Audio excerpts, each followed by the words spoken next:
नेता प्रतिपक्ष राहुल गांधी को धमकी देकर बुरा फंस गए मुख्य चुनाव आयुक्त ज्ञानेश कुमार। विपक्ष ने सदन में गदर काट दी। एक तरफ चुनाव आयोग ने प्रेस कॉन्फ्रेंस करके झूठ बोला, दूसरी तरफ विपक्ष ने सदन में महाभियोग प्रस्ताव लाने की तैयारी पूरी कर ली है। तो क्या ऐसे हालातों में ज्ञानेश कुमार ने शपथ पत्र नहीं दिया तो इस्तीफा होगा? सवाल का जवाब आपको बताएंगे। ज्ञानेश कुमार की धमकी पर राहुल गांधी ने क्या तगड़ा एक्शन लिया और क्या बयान दिया, वो बयान भी सुनाएंगे। लेकिन पहले बीजेपी को खुले में सपोर्ट करना चुनाव आयोग को कितना भारी पड़ गया है, खबर देखिए। खबर आप देखिए, इस पे लिखा हुआ है कि मुख्य चुनाव आयुक्त के खिलाफ महाभियोग प्रस्ताव लाने पर विचार, ज्ञानेश कुमार को लेकर एकजुट हुआ विपक्ष। तो आज इंडिया गठबंधन ने सदन में हाई लेवल मीटिंग की है और इस मीटिंग में तय हुआ है कि मुख्य चुनाव आयुक्त ज्ञानेश कुमार के खिलाफ सदन में महाभियोग प्रस्ताव पेश होगा, क्योंकि ज्ञानेश कुमार ने न सिर्फ नेता प्रतिपक्ष राहुल गांधी को धमकी दी है बल्कि खुलेआम झूठ बोला है। तो किस झूठ के चलते सदन में फंस गए हैं ज्ञानेश कुमार, आपको बताएंगे। लेकिन पहले मुख्य चुनाव आयुक्त ने किस दम पर नेता प्रतिपक्ष को धमकी दी है, बयान सुनिए। अपराधी बनाना और चुनाव आयोग शांत रहे संभव नहीं। हलफनामा देना होगा या देश से माफी मांगनी होगी, तीसरा विकल्प नहीं है। तो क्या ये तरीका होता है मुख्य चुनाव आयुक्त के बात करने का? ऐसा लगता है कि मुख्य चुनाव आयुक्त नहीं बल्कि बीजेपी का प्रवक्ता बोल रहा है। कहना है कि 7 दिनों में हलफनामा दो वरना माफी मांगो, कोई तीसरा विकल्प नहीं है। अब यहीं पर पेंच फंस गया है, क्योंकि माफी राहुल गांधी नहीं ज्ञानेश कुमार को मांगनी होगी और अगर माफी नहीं मांगी तो सदन में महाभियोग चलेगा। आपको बता दें कि विपक्ष ने सदन में गदर काट दी है। सदन के अंदर से लेकर बाहर तक मोदी सरकार डाउन डाउन के नारे लगाए जा रहे हैं, पोस्टर बैनर लहराए जा रहे हैं। अखिलेश यादव समेत पूरा विपक्ष हलफनामा लेकर सदन पहुंचा है, लेकिन फिर भी स्पीकर बिरला सुनने के लिए तैयार नहीं है। जैसा कि आप जानते हैं कि ज्ञानेश कुमार ने एक तरफ राहुल गांधी से हलफनामा मांगा और दूसरी तरफ बयान दिया कि हमें यूपी में समाजवादी पार्टी द्वारा दिए गए एफिडेविट नहीं मिले हैं। इस बयान पर अखिलेश यादव भड़के हैं और चुनाव आयोग की लंका लगाकर रख दी है।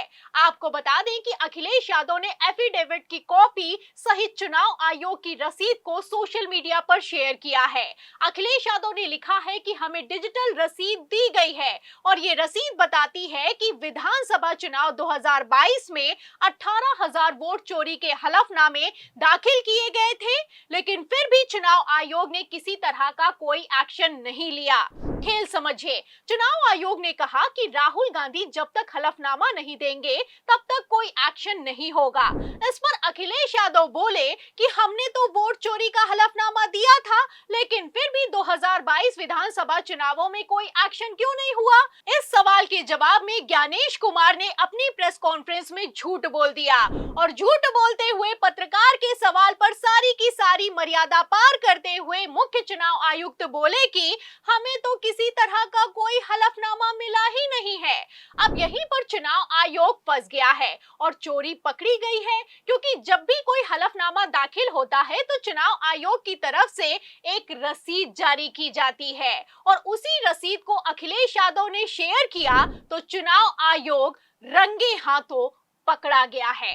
एक कॉपी आप लीजिए, ये मेल किया, उसकी रिसिप्ट आपको दे रहा हूँ मैं, ये रिसिप्ट आपको दे रहा हूँ। कुर्सी, शाहगंज, छिबरामऊ, श्रावस्ती, मणियाऊ, कितने कम डिफरेंस से हम चुनाव हार गए। और डिलीटेड वोट ये दिखाई दे रहे हैं, कितना डिलीटेड वोट है। ये तो वो कम समय में हम आइडेंटिफाई कर पाए। अगर हमें ये जिस फॉर्म में हम लोग चाहते हैं वोटर लिस्ट हमें उसी फाइल में मिल जाए तो हम ज्यादा ढूंढ करके दे सकते हैं। तो अखिलेश यादव ने एक तरफ जहां सदन में पर्चे बांटे हैं, वहीं दूसरी तरफ राहुल गांधी ने भी कमान संभाली है। राहुल ने अखिलेश के ट्वीट को शेयर करते हुए लिखा है कि एफिडेविट तो वोट चोरी पर पर्दा डालने का बस बहाना है। लेकिन इस बार मैं आपको बता दूं कि जिस तरीके से विपक्ष एकजुट हुआ है, चुनाव आयोग के किसी बहाने से काम चलने वाला नहीं है। आपको बता दें कि विपक्ष एकजुट है। राहुल गांधी समेत अखिलेश यादव और तेजस्वी यादव ने कमान संभाली है और इसी एकजुटता ने मोदी सरकार की नींव हिलाकर रख दी है। बीजेपी के लोग प्रेस कॉन्फ्रेंस करते हैं, उनसे कोई एफिडेविट नहीं मांगा, मुझसे एफिडेविट मांगा। कहते हैं कि आप एफिडेविट दो कि आपने जो हमें कहा, आपने जो डेटा रखा है वो सही है। उन्हीं का डेटा है, उन्हीं के आंकड़े हैं, मुझसे एफिडेविट मांग रहे हैं। तो 7 दिनों बाद माफी मांगना तो दूर की बात है, राहुल गांधी हलफनामा तक देने के लिए तैयार नहीं हैं। तो क्या ज्ञानेश कुमार ने राहुल गांधी से हलफनामा मांगकर सेल्फ गोल कर दिया है? सवाल खड़ा होता है। खबर के मुताबिक अब सदन में एसआईआर पर चर्चा नहीं बल्कि ज्ञानेश कुमार के खिलाफ महाभियोग पर चर्चा होगी। आपको बता दें कि वैसे भी मानसून सत्र में भारतीय जनता पार्टी की हालत खराब है। पहले तो धनखड़ का इस्तीफा हो चुका है और अब मुख्य चुनाव आयुक्त ज्ञानेश कुमार का नंबर लगा है। ऐसे में महाभियोग प्रस्ताव पर बेचारे स्पीकर बिरला का क्या होगा, ये देखना होगा।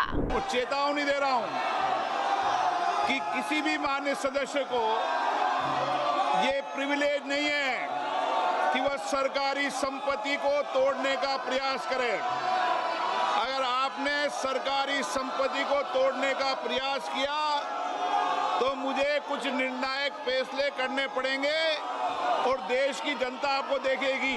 तो बिरला चीख रहे हैं, चिल्ला रहे हैं, विपक्ष को धमका रहे हैं, लेकिन कोई सुनने वाला नहीं है। उल्टा टेबल पर चढ़कर नारेबाजी की जा रही है। आप देख सकते हैं कि ज्ञानेश कुमार के बाद धमकी तो स्पीकर बिरला ने भी दी है, लेकिन क्या धमकाने डराने वाली मोदी सरकार खुद खौफ खा रही है? आखिर क्यों सदन में एसआईआर पर चर्चा नहीं की जा रही है? फिलहाल चर्चा से बात अब आगे निकल चुकी है। एक तरफ ज्ञानेश कुमार ने राहुल गांधी से हलफनामा मांगा है, दूसरी तरफ अखिलेश यादव ने पेंच फंसा दिया है। अखिलेश यादव ने उल्टा चैलेंज किया है कि चुनाव आयोग शपथ पत्र दे कि उसे समाजवादी पार्टी के 18,000 वोट चोरी के हलफनामे नहीं मिले हैं। अब ऐसे हालातों में चौतरफा फंसा चुनाव आयोग शपथ पत्र देगा या फिर की माफी मांगेगा? आपको क्या लगता है? क्या चुनाव आयोग ने मोदी की कुर्सी बचाने के चक्कर में खुद की कुर्सी फंसा दी है? इस सवाल के जवाब में पूरी रिपोर्ट पर, विपक्ष के एक्शन पर, चुनाव आयोग के रिएक्शन पर आपकी क्या राय है? क्या मानसून सत्र में आर पार होकर रहेगा? जो भी आप सोचते हैं हमें कमेंट बॉक्स में जरूर लिखें। वीडियो को ज्यादा से ज्यादा शेयर करें, हमारे चैनल को लाइक करें, सब्सक्राइब करें, ज्वाइन करें। फिर मिलती हूँ अगली खबर के साथ, तब तक के लिए धन्यवाद।